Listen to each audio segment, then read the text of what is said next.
Bonjour à toutes et à tous. Dans le cadre des cours en ligne de la MPSE 3, CPGE Moulay Youssef de Rabat, j'ai le plaisir de présenter dans cette vidéo la quatrième partie du cours sur les matrices. Une partie qui est très intéressante, très fondamentale et très utile dans l'étude des endomorphismes d'espaces vectoriels de dimensions finies et dans leur classification. Donc c'est une partie qui sera intitulée, qui sera sur le changement de base ou le changement de base comme l'exposé est intitulé. Cet exposé constitue quatre parties essentielles qui sont en fait, alors dans la première section on va voir les matrices de passage ou les matrices d'un système dans une base, d'un système de vecteurs dans une base. Dans la deuxième partie, on va essayer de voir les formules de changement de base et comment on peut obtenir les coordonnées d'un vecteur dans une base ou dans une autre. Dans la troisième partie, on va essayer de présenter le théorème de changement de base et relativement aux applications linéaires. Puis on termine cet exposé par une application et définition du trace d'un endomorphisme. Puis voir quelques exemples d'endomorphismes et calculer leurs traces. Voilà. Donc je commence premièrement par donner la définition d'une matrice d'un système de vecteurs. Donc étant donné E un cas espace vectoriel et B une base, donc de dimension n, B une base E1 jusqu'à En, une base de E. S, on prend S une famille quelconque de vecteurs, une famille finie de vecteurs de E, donc ici x1 jusqu'à xp, p ni inférieur ou égal à, on n'a rien sur p, p se peut qu'elle soit inférieur ou égal à n ou supérieur ou égal à n, donc on appelle matrice de la famille S de la base B, la matrice A telle définie par la chose suivante. Donc la chose c'est que dans la jm colonne, donc c'est une matrice de taille np, dont la jm colonne de A est donnée par les coordonnées de xj sur la base B. Donc voilà, donc en fait, qu'est-ce qu'on fait? On prend par exemple le vecteur x1, puis on le décompose dans la base B, donc égal à a11 fois e1, a12 fois a21 fois e2, jusqu'à an1 fois en, puis on pose ici les coordonnées de x1 dans la base e1 jusqu'à en, puis x2 ainsi de suite jusqu'à xp. Donc cette matrice on l'appelle en fait matrice du système S par rapport à la base B, et dans le cas où S est une base, on l'appelle matrice de passage de la base B à la base S. Voilà. Alors comme premier exemple, donc alors on travaille dans K à la puissance 3. K désigne toujours un secours de C. Donc si on prend la base B, la base canonique de K à la puissance 3, x1 le vecteur défini par 1 moins 1 0, et puis le vecteur x2 2 moins 1 3. Et donc on considère le système constitué de deux vecteurs x1 et x2. Ici le p est inférieur ou égal à n, qui est C3. Et donc alors ici on pose ici x1, donc le x1 c'est 1 moins 1 0, ça veut dire que c'est e1 moins 1 fois e2 plus 0 fois e3.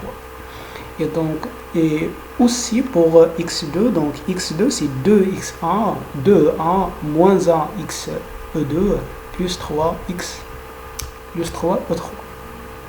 Et donc ce colonne-là représente en fait quoi? Représente les coordonnées de x1 dans la base B, la base canonique de K à la puissance 3. Puis celui-là représente les coordonnées de vecteur x2 de la base B, la base canonique de K à la puissance 3. Alors, comme un deuxième exemple, restons toujours dans K à la puissance 3, et prenons B, la base canonique de K à la puissance 3, et B', une certaine base formée par exemple I plus J plus K.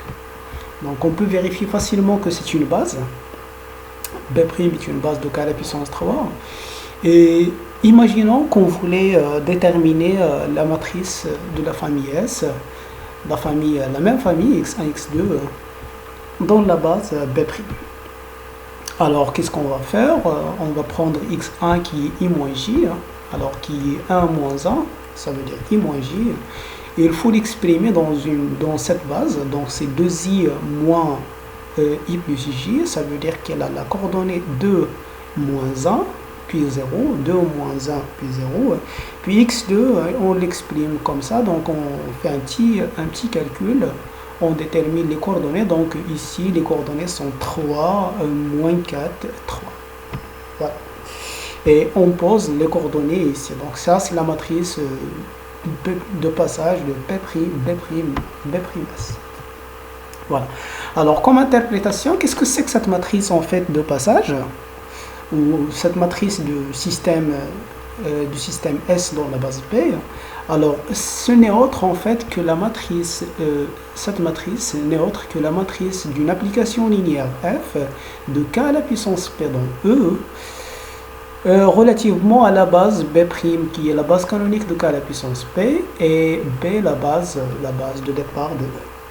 Alors cette application c'est quoi? C'est l'application qui transforme le im vecteur de la base canonique de K à la puissance P vers xi, tout simplement. Et donc voilà, donc ça c'est parce que en fait ça c'est, alors lorsqu'on pose ici xi, donc si on prend f de i, f de 1, f de 2 jusqu'à f de i, up, donc ceci n'est autre en fait que la matrice de l'application linéaire f relativement aux bases B'. Avec B', c'est la base, comme on vient de dire, la base canonique de K à la puissance P. Alors dans le cas où P égale à N, donc on peut ne pas aller jusqu'à K à la puissance P en restant toujours dans E. Et donc la matrice de passage de B à S n'est autre que la matrice d'un endomorphisme, donc qui transforme en fait EI à XI. Donc U de I égale à XI. Donc c'est ça. Voilà. Et donc, alors, pourquoi faire tout ça? Donc, c'est juste pour éviter, c'est le cas où si P est supérieur à N, donc si on fait la même chose ici, donc à un certain moment, on donne l'image de E1 jusqu'à En, mais lorsque K dépasse N, on ne peut pas définir ce que c'est que on ne peut pas définir ce que c'est qu'un antécédent de xk. Voilà. Et donc, voilà, donc c'est juste la matrice de passage relativement à la base P de cette application linéaire qui transforme UI à la base, dans la base X. Et c'est une interprétation très très intéressante et qui sera très utile pour la suite. Voilà. Alors ce théorème, ou ce premier théorème, donne une caractérisation des bases. Donc, supposons qu'on a une base B de E, et vous voulez en fait savoir toutes les bases de E. Donc, si on prend B', une famille de n vecteurs, donc déjà, pour qu'elle soit une base, il faut qu'il contienne n vecteurs non nuls. Donc, B' est une base, si seulement si la matrice de passage de B à B' est une matrice qui est inversible. Alors, en effet, pourquoi? Alors, ceci découle directement de la deuxième interprétation. Et donc, alors, supposons que S est une base, par exemple, que S ici, c'est B'. Donc, si S est une base, donc E de UI égale à XI. Donc, U ici est une application qui transforme une base en une base. Et donc, en fait, U il est inversible et par conséquent, sa matrice est aussi inversible. Inversement, donc, si la matrice est inversible, ceci veut dire, la matrice est inversible, ceci veut dire que U est inversible. U inversible ou U bijective, ça veut dire qu'elle transforme une base en une base. Ça veut dire que U de I est une base et ça veut dire que XI est une base. XI sont les vecteurs de B'. Voilà. Alors, comme interprétation de la matrice de passage entre deux bases, Et donc voilà, donc on considère l'application identité qui va de E dans E, mais l'espace de départ est muni de la base B', et l'espace d'arrivée sera muni de la base B. Et donc, si vous transformez, si on voulait calculer la matrice de l'identité relativement à la base B', donc qu'est-ce qu'on va faire? En fait, on va transformer les vecteurs de B' et on va les exprimer dans les vecteurs de B. Et donc ça, c'est quoi? Ça, c'est autre que la matrice de passage de B à B'. Et donc, la matrice de passage de B à B' n'est autre que la matrice de l'application identité qui va de E dans E, mais E muni de la base B', dont E muni de la base B. Voilà, comme premier exemple.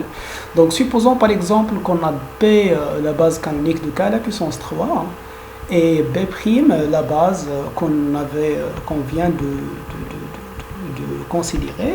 B', c'est la même base. Donc, alors on voulait montrer que c'est une base, donc une simple application du théorème précédent. Donc B' c'est I plus J plus K. Donc on fait en fait la matrice de passage de B' de B à B'. Donc on prend alors le premier vecteur par exemple de B', I, donc I on peut l'écrire, donc les coordonnées de I sont 1, 0 dans G, 0 dans K, donc 1, 0, 0. Et pour I plus J, donc I, 1 dans I, 1 dans J, et puis il n'y a pas de K. I plus J plus K, donc I, 1 dans I, 1 dans J, 1 dans K. Et donc c'est une matrice qui est triangulaire supérieure de taille 3, dont les éléments diagonaux sont tous non nuls. Et ceci veut dire, d'après la vidéo précédente, ou la partie précédente, que la matrice est inversible. Et en particulier, B' serait une base de K à la puissance 3. Alors, supposons qu'on travaille dans M de 2K, qui est un K-espace vectoriel de dimension 4, et prenons B, la base canonique de M de 2K. Donc c'est E11, E12, E21, E2. Donc, et supposons qu'on prend A une matrice carrée de taille 2 dans M de 2K quelconque. Alors les coordonnées de A dans B sont en fait A s'écrit comme étant A fois E11 plus B fois E12 plus C fois E21 plus D fois E22. Et donc les coordonnées sont A, B, C puis D.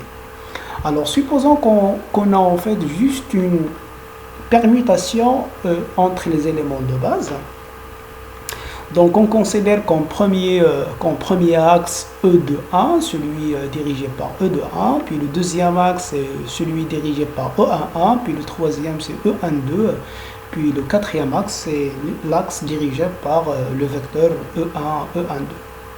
Alors, dans ce cas, on va écrire A comme étant en fait C fois E de 1 plus A fois E de E11 plus B plus D fois E de 2 plus B fois E1, 2.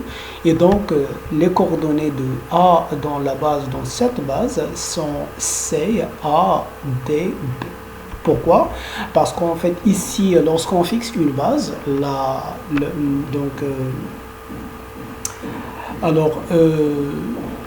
alors les éléments de la base, donc comme ils sont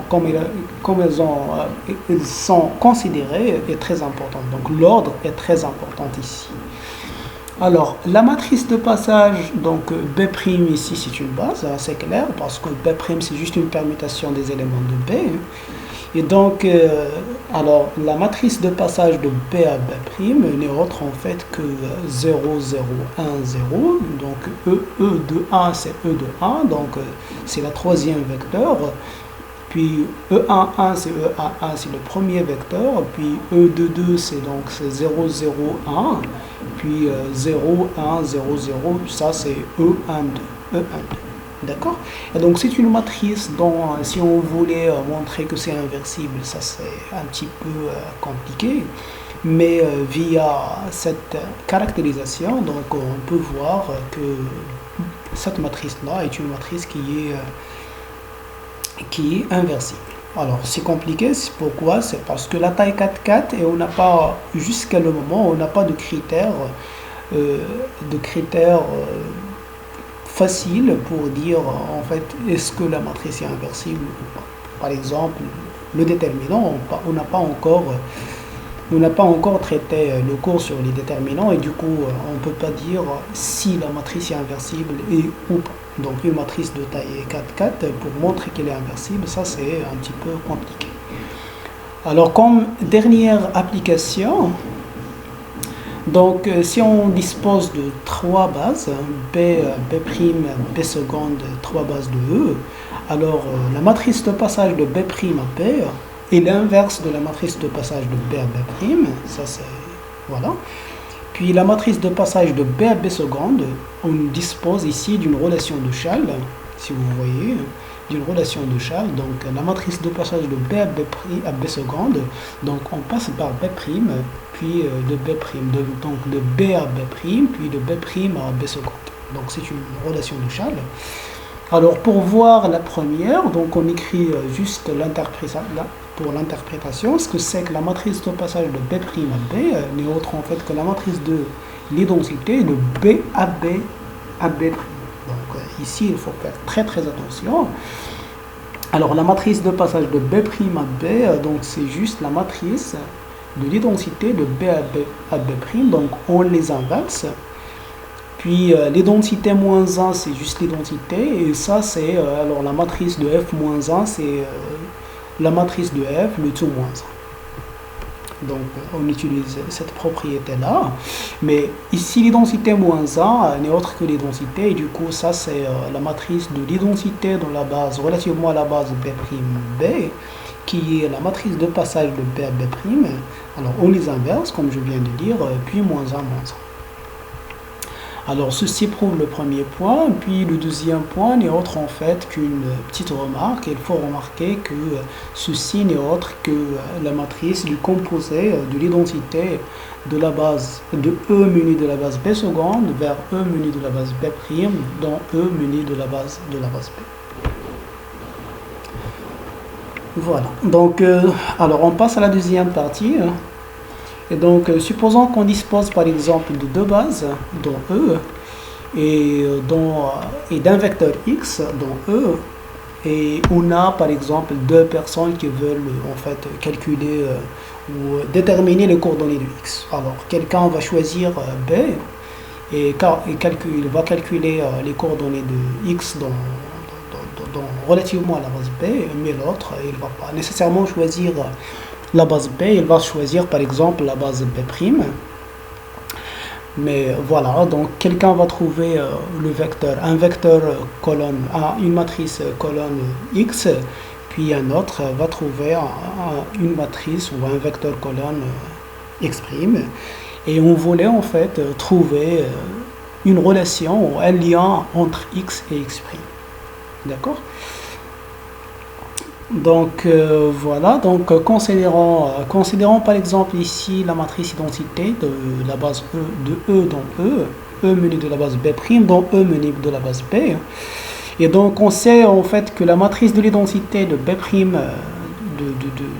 de cette application identité est la matrice de passage de B à B', et que l'identité de X est évidemment c'est X. Et donc si on écrit cette écriture en fait d'une façon matricielle, donc ça c'est alors la matrice de l'identité fois X appliquée à X n'est autre que la matrice de l'identité fois la matrice de X relativement à la base B', qui est la matrice coordonnée, puis ça c'est la matrice coordonnée de l'identité, et du coup on obtient en fait que X égale à la matrice de passage de B à B', donc fois la matrice fois la base, fois la matrice colonne X'.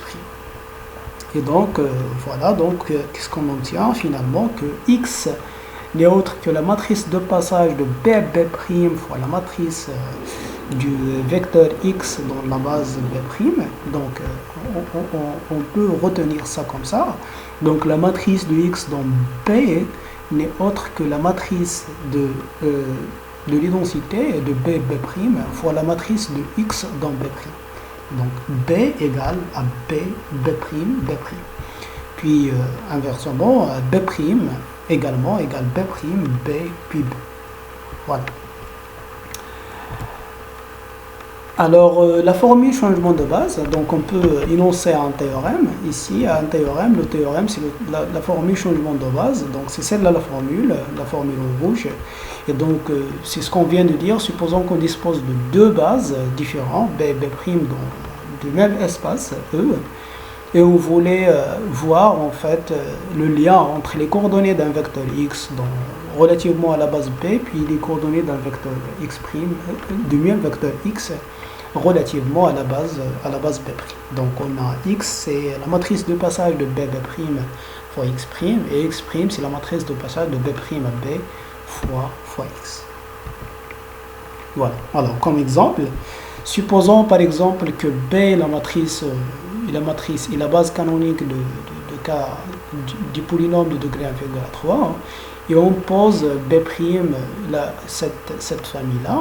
Alors c'est 1x, x moins 1, puis x moins 1, x moins 2. Alors on peut voir facilement que c'est une base, que B' est une base. Donc c'est ce qu'on va essayer de voir.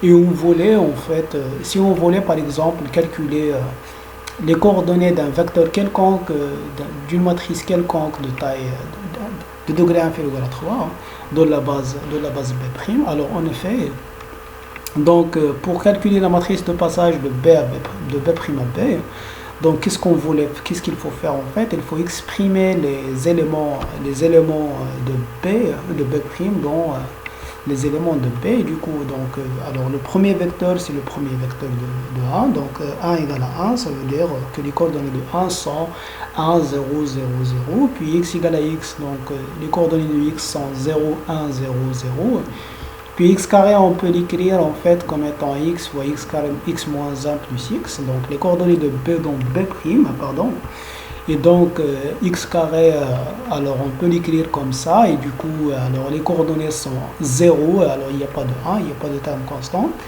puis 1, puis 0, donc 0, 1, 1, 0, puis x puissance 3, on peut l'écrire comme étant, alors il n'y a pas de terme constant, on peut l'écrire comme étant x qui est 1, puis 3, puis 1. Donc les coordonnées sont 0, 1, 3, 1. Et donc si on prend P une matrice, donc P est un polynôme de degré inférieur à 3, et donc les coordonnées dans B' sont seulement, alors celle-là c'est une matrice triangulaire supérieure dont les éléments diagonaux sont tous non nuls, et du coup c'est une matrice qui est inversible.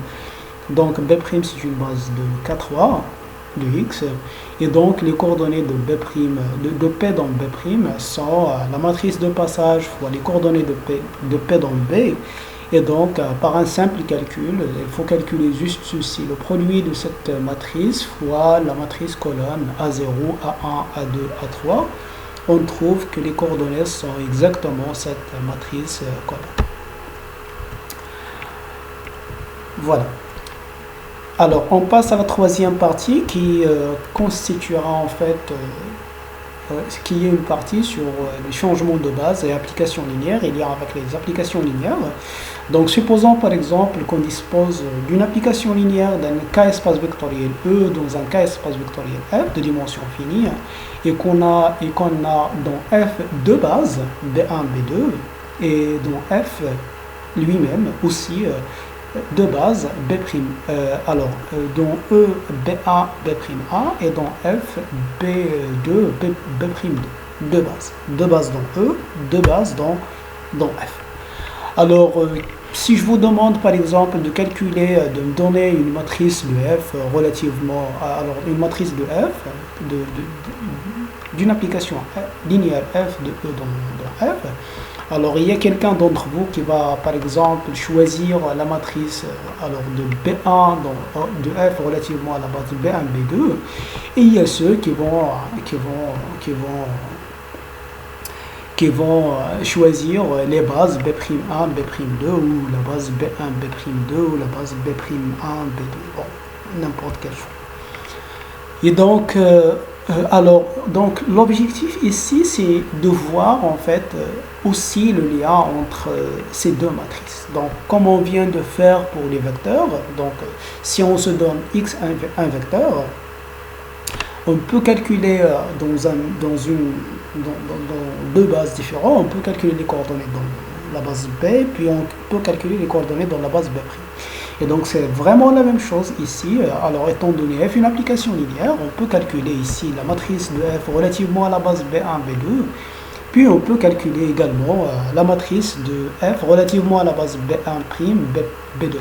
Mais c'est quoi le lien entre ces deux matrices? C'est ce qu'on va essayer de faire.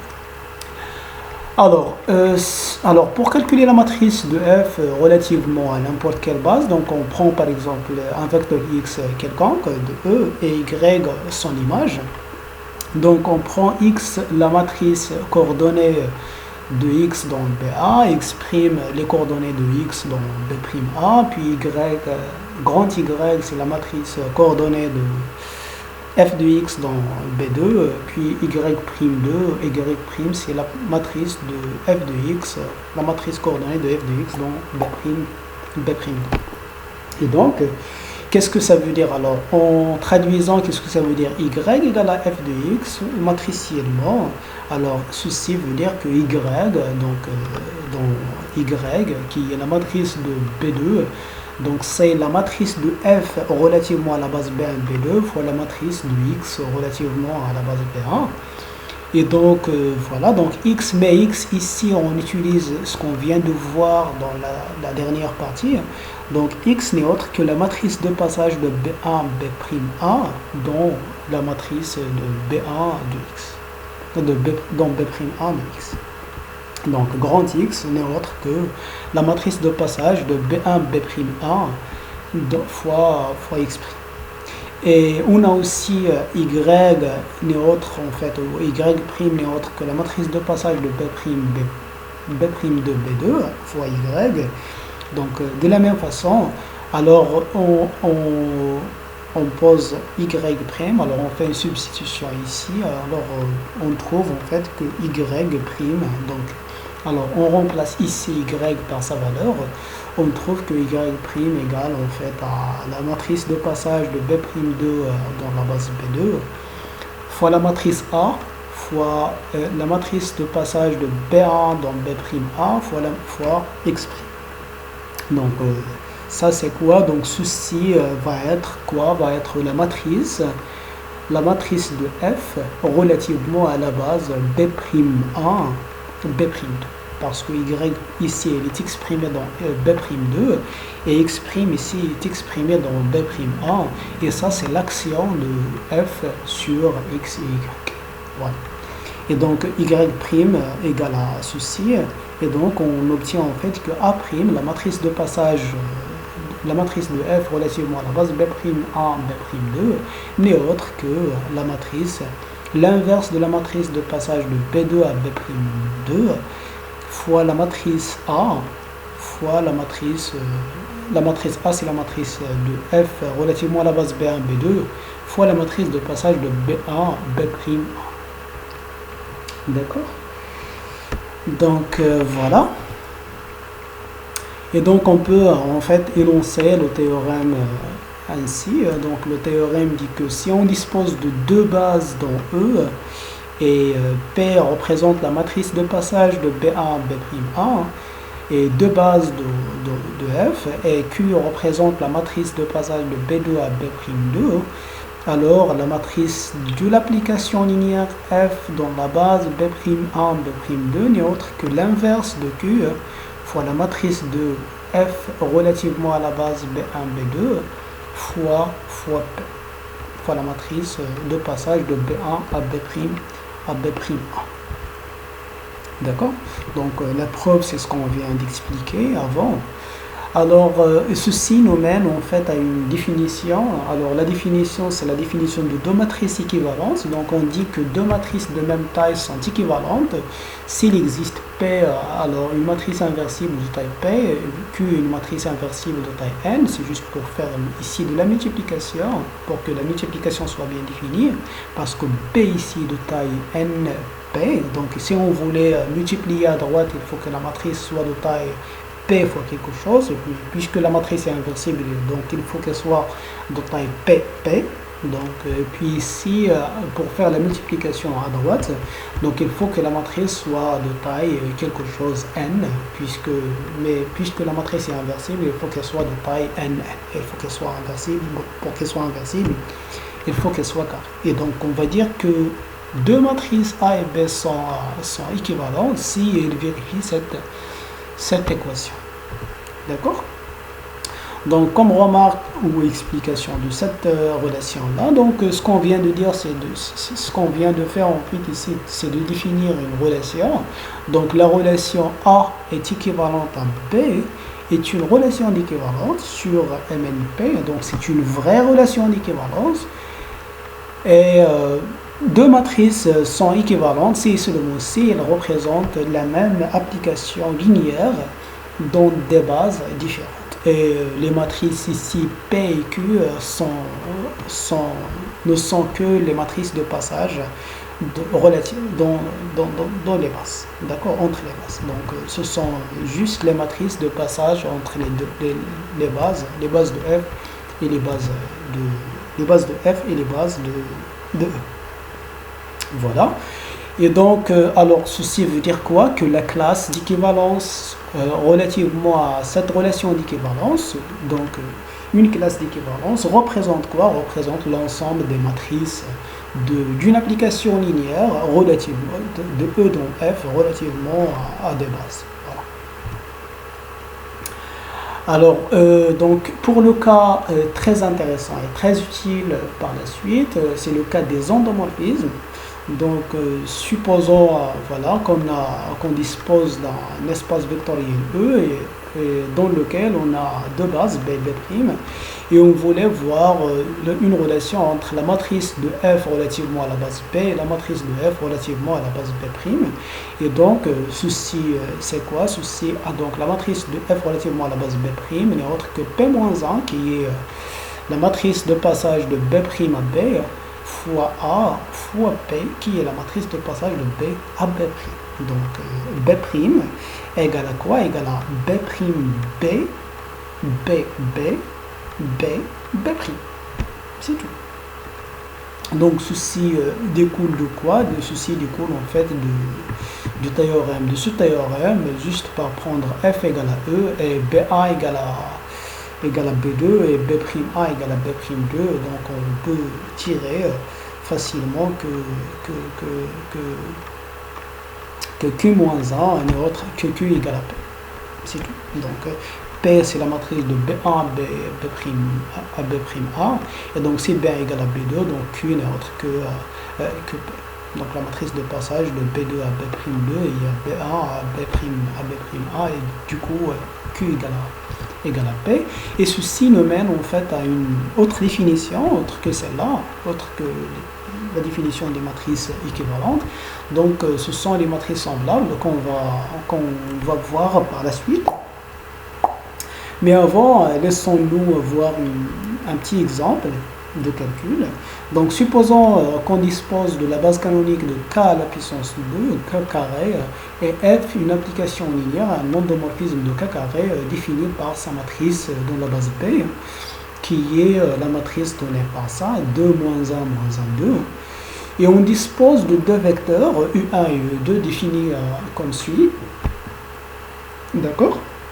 Alors, premièrement, il faut montrons que ce B' est une base de K au carré. Alors, on calcule la matrice de passage de B à B'. Donc, alors U1, A1, puis les coordonnées de U2 sont 1, moins 1, 1, moins 1. Donc, ça, c'est une matrice qui est inversible. C'est une matrice carrée inversible de taille 2 parce que 1 fois moins 1, qui est moins 1, moins 1 fois 1. Donc 1 fois moins 1, moins 1 fois 1 est différent de 2, est différent de 0, donc c'est moins 2, différent de 0, et donc cette matrice elle est inversible. Alors la matrice de passage, la matrice inverse de P, donc on exprime E1 dans la base U1, U2, et E2 dans la base U1, U2, Donc on trouve que P-1 n'est autre que cette matrice-là. Et donc pour obtenir la matrice de F relativement à la base B', alors la matrice de F relativement à la base B' n'est autre que P-1 fois la matrice de P de F relativement à la base B fois P. Voilà, par le théorème. Et donc, par un simple calcul, ça c'est P-1 fois la matrice A, la matrice de F fois P. Et donc, par un simple calcul, on trouve une très jolie matrice qui est une matrice diagonale 1, 3, 0, 0. Et donc, voilà. À titre des guillemets, entre deux guillemets, donc on peut dire ici que F est une matrice, est un endomorphisme qui est diagonalisable parce que sa matrice est diagonale dans une certaine base, c'est la base B'. Et ici, on peut même voir que U1 est un vecteur propre est un vecteur propre de F et U2 est un vecteur aussi propre de F. Et dont les valeurs propres en fait sont 1 et 3. Donc 1 et 3 sont exactement les valeurs propres de F. Sont exactement les valeurs propres de F. Et voilà. U1 n'est autre en fait que le vecteur qui engendre le sous-espace propre associé à la valeur propre 1. Et U2 c'est le vecteur qui engendre le sous-espace propre associé à la valeur propre 3. Donc, à titre d'application de ce calcul, pour qu'en fait on fait de tels calculs, alors on peut, comme titre d'application, on peut tirer l'expression de f à la puissance n pour n'importe quel n entier naturel. Voilà, à titre d'application. Alors, en effet, la matrice de f relativement à la base p de f à la puissance n est autre que la matrice de f relativement à la base p de tout à la puissance n, mais la matrice de f relativement à la base p n'est autre que p matrice de f relativement à la base b' p-1. Attention, ici je les ai inversés parce que ici la matrice de f relativement à la base p n'est autre que, alors on multiplie ici par p et puis ici par p-1. Donc voilà, donc c'est pour cela que je l'ai écrit p matrice de f relativement à la base b' p-1 fois n. Et si on écrit ceci, alors P A' par exemple P-1 fois PA' P-1 fois PA' P-1 ainsi de suite n fois, donc on obtient en fait que ceci n'est autre que P fois la matrice de f relativement à la base B' à la puissance n fois P-1. Mais à la puissance n, donc celle-là c'est une matrice qui est diagonale, et donc A à la puissance n est autre que la matrice diagonale des éléments à la puissance n. Des éléments diagonaux à la puissance n. Ici, 1 à la puissance n, qui est 1, et 3 à la puissance n, et partout sont des 1. Puis on fait un simple calcul entre ces trois matrices, on trouve que en fait, l'expression de f à la puissance n, donc de la matrice de f à la puissance n, est cette jolie expression, et du coup, f à la puissance n de xy n'est autre que 1 demi x fois ceci, plus y fois cela, puis 1 demi x fois ceci plus y fois cela. Voilà. Et donc celle-là c'est une application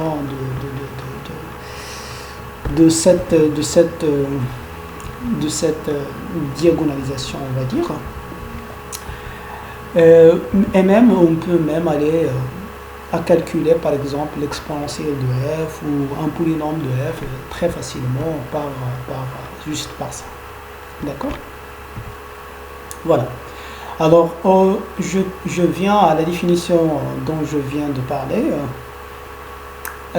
Alors, la définition, c'est quoi? Ces deux matrices sont semblables. Alors, on dit que A et B sont deux matrices carrées sont dites semblables s'il existe P une matrice telle que A égale à P-1 BP ou P P-1 et on note A équivalente à B. D'accord? Et donc, voilà, comme remarque ou comme commentaire, donc les matrices d'un endomorphisme dont deux bases différentes sont semblables, donc c'est ce qu'on vient de dire, donc c'est le théorème. Donc si on prend deux matrices différentes, deux matrices du même endomorphisme, elles sont semblables. Et si deux matrices sont semblables, alors elles sont équivalentes. Voilà, parce que en fait ici le cas c'est Q égale à P. Alors pour le cas équivalent c'est Q moins 1 P P, mais pour le cas semblable c'est P moins 1 Q P, donc P égale à Q. Et donc la relation semblable implique la relation équivalente. Et deux matrices aussi semblables ne sont que deux matrices d'un même endomorphisme exprimées dans deux bases différentes. Et P n'est autre en fait que la matrice de passage de cet endomorphisme. Et la relation A est semblable à B et aussi une relation d'équivalence dans Mn de K. Donc c'est juste l'action de conjugaison. Donc c'est ce qu'on appelle l'action de conjugaison par l'action du GLN de K. Donc l'action de conjugaison de GLN de K sur l'ensemble des matrices K. D'accord. Alors comme exemple de matrice semblable, par exemple, alors si on prend A une matrice nilpotente, ça veut dire que A à la puissance d'indice n, ça veut dire que A à la puissance n égale à 0, mais A à la puissance n moins 1 est différent de 0. Et donc, on peut montrer que A est semblable à cette matrice-là qui est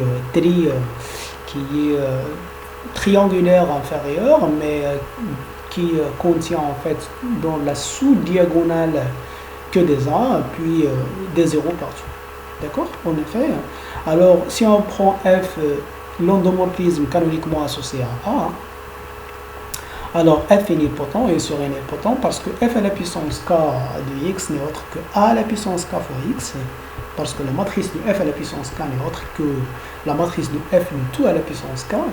Et donc on peut voir en fait, alors on peut voir, puisque f à la puissance n-1 de x0, f à la puissance n-1 est différent de 0, et donc il va exister un certain x0 tel que f à la puissance n-1 de x0 est différent de 0, et donc si on forme cette famille-là, qui est x0, f de x0 jusqu'à n-1 de x0, alors il est facile de voir que B est libre, d'accord? Il est facile de voir que B est libre, c'est la même façon pour voir en fait que 1x jusqu'à x à la puissance n-1 est libre. Et donc, puisqu'il constitue de n vecteurs, B, le cardinal de B c'est n, qui est la dimension de k à la puissance n, et donc du coup ceci, B constitue une base de k à la puissance n. Et donc la matrice, de plus, la matrice de f relativement à la base B n'est autre que la matrice G. Parce que ici, si on voulait exprimer l'image de x0 par exemple de la base B, donc l'image de x0 c'est f de x0, donc c'est 0 fois x0, f de x0, 1 fois f de x0, puis des 0 partout, puis f de x0, donc f de x0 c'est f carré, donc c'est 0 et x0, 0 fois f de x0, 1 f carré de x0, puis des 0 partout, ainsi de suite. Donc la matrice de f relativement à la base B est la matrice G. Et donc, puisque A est la matrice relativement à la base canonique de f, et G est la matrice de f relativement à la base B de f, donc ils sont semblables. D'accord? Et donc on peut dire aussi de la même manière que la matrice, que A est semblable à cette matrice-là, qui est aussi triangulaire supérieure, dont la surdiagonale contient des 1 et partout des 0. C'est juste par la même façon, mais ici on va considérer la base inversée. Donc on commence de fn-1 de x0, fn-2 de x0 jusqu'à f de x0, x0. D'accord? Donc on exprime la matrice de f relativement à cette base que je viens de dire. Donc on trouve en fait que c'est cette matrice. En particulier, cette matrice-là et celle-là sont aussi semblables. D'accord? Alors on passe à la dernière partie qui serait sur la trace d'une application linéaire. Et pour définir la trace d'une application linéaire ou d'un endomorphisme, Alors, il nous faut le théorème technique suivant qui dit en fait que la trace de A fois B n'est autre que la trace de B fois A pour n'importe quelle deux matrices A et B, deux matrices K. D'accord? Alors ici, il faut faire très très très attention. Alors, on ne dit pas que la trace de A fois B égale la trace de A fois la trace de B, mais la trace de A fois B égale la trace de B fois A. D'accord? Donc ça, c'est différent du fait que la trace de A fois B égale à la trace de A fois la trace de B. Ça, c'est très différent. Et donc, pour ce faire, on écrit juste ce que c'est que la trace de AB. Hein. Donc, c'est juste la somme des éléments diagonaux de AB. Mais les éléments diagonaux n'est autre que la somme. Donc, ça, c'est la définition du produit. Donc, c'est la somme de AIK, BKI. Et donc, si on voulait remplacer, alors, voilà, si on voulait en fait ici inverser B par A et A par B, et puis les deux sommes, on inverse les deux sommes, donc on trouve en fait que la trace de AB qui est ça, en fait, qui est la somme sur K premièrement, puis la somme sur I deuxièmement, puis on inverse les deux vecteurs, donc BKI, les deux scalaires, BKI AIK, BKI AIK, et du coup ça c'est quoi? Ça c'est autre que le Kien vecteur BA, donc par la même définition, d'accord? Donc K à K, et puis I le variant, donc ça c'est BA, BA, K, K. Et ça n'est autre que la somme des éléments diagonaux du produit BA, du coup ça c'est la trace de B fois A, d'accord? Donc la trace de A fois B n'est autre que la trace de B fois A.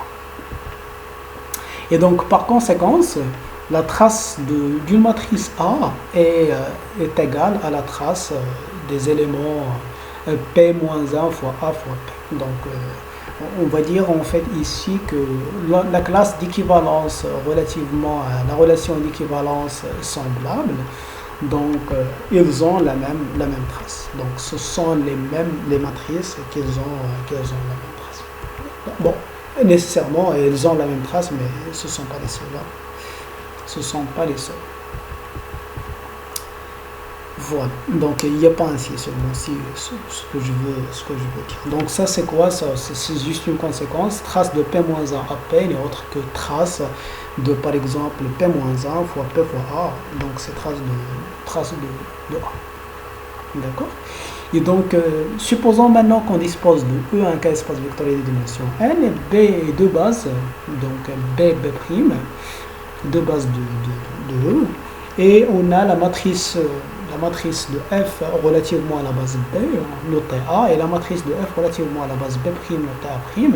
Et donc, elles sont deux matrices semblables, avec P ici, c'est la matrice de passage de la base B à la base B'. Donc, d'après le théorème précédent, on aura en fait que la trace de A' n'est autre que la trace de A. D'accord? La trace de A n'est autre que la trace de A', c'est la même chose. Et donc, voilà, donc la trace de la matrice de F relativement à n'importe quelle base, à la base B, ne dépend pas en fait du choix de la base. Donc, on choisit la base B ou on choisit la base B', on choisit n'importe quelle autre base. Donc, on aura un même scalaire. Ce même scalaire, on va l'appeler trace de F. D'accord? Donc, la trace d'un endomorphisme, c'est la trace d'une matrice de F relativement de la matrice de F relativement à n'importe quelle base B de E.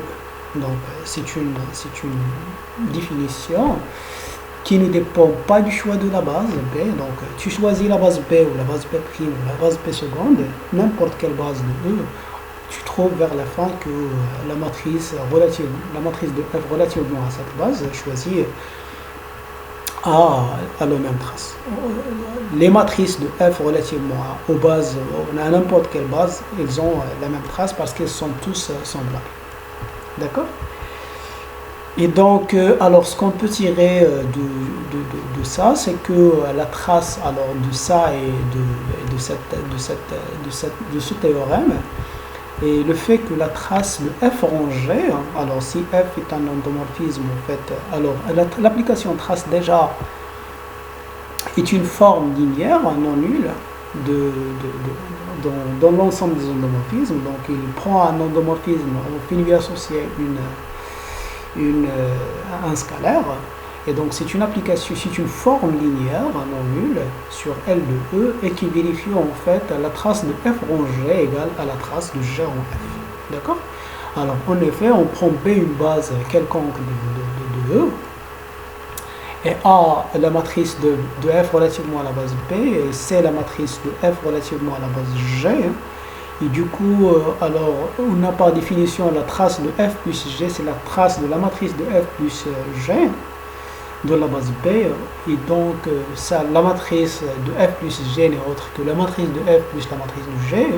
Et la trace est une forme linéaire sur l'ensemble des matrices. Et donc, c'est la trace de la matrice de F relativement à la base P plus la trace de la matrice de G relativement à la base P. Et ceci n'est autre que la trace de F, et cela n'est autre en fait que la trace de G. Alors de la même façon, on peut montrer que la trace de lambda fois F égale lambda fois la trace de F, quel que soit lambda, un élément de K. Et puisque, et donc ceci veut dire que la trace est une application linéaire de L de E dans K, ça veut dire que c'est une forme linéaire. Et pour voir qu'elle est non nulle, il suffit de voir que la matrice, que la trace de l'application identité est la trace en fait, de la base, de la matrice IN, la matrice identité, parce que IN est la matrice de l'identité relativement à la base P. Et la trace de IN, c'est la somme des éléments diagonaux, la somme des 1 n fois, donc c'est n égale la dimension de E supérieure égale à 1, donc elle est non nulle. D'accord? D'autre part, la trace de f rond G, c'est la trace de la matrice de f rond G relativement à la base P, qui est le produit trace de f, qui est le produit des deux matrices, matrice de f et matrice de G, et trace de matrice de f, matrice de G par le théorème précédent, c'est la trace de matrice de f, matrice de G, ou matrice de G, matrice de f, pardon, ici ils sont inversés, il faut qu'elles soient inversées. Et s'ils sont inversés, alors ceci n'est autre que la matrice de G rond F, qui est la matrice de G, qui est la trace de G rond F, par définition. D'accord?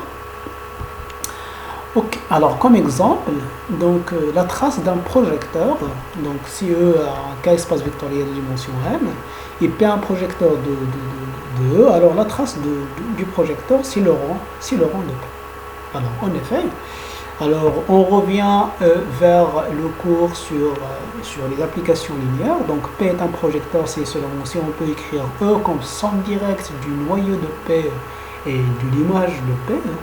Donc, par le théorème de rang, la dimension du quart de P et la dimension de E moins le rang de P, c'est n moins R. Et donc, on prend, et la dimension de l'image, c'est le rang. Donc, on va le noter R. Et donc on prend P1 une base de E1 jusqu'à ER, une base de l'image. Puis, alors ici l'image de P, pardon, c'est un problème de la tech. Et B2, une base, donc une base constituée de n-r vecteurs, une base du noyau du quart de P, pas quart de F, quart de P, ici, pas quart de F. Et donc l'union des deux bases est une base même adaptée à cette somme directe.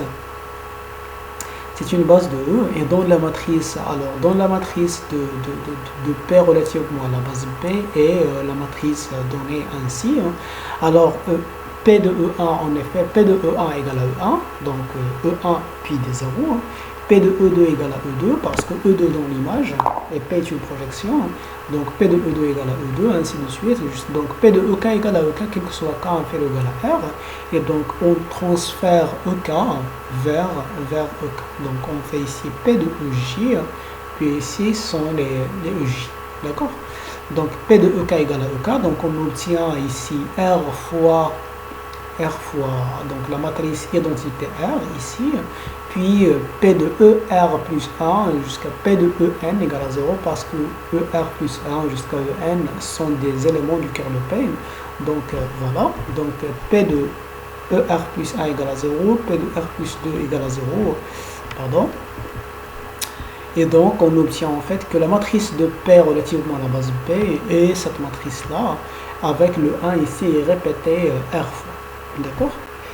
Et donc la trace de P, c'est la trace de cette matrice-là. Donc c'est 1 plus 1 plus 1 plus 1 R fois, puis des 0, N moins R fois. Donc ça c'est la trace de cette matrice-là, c'est R.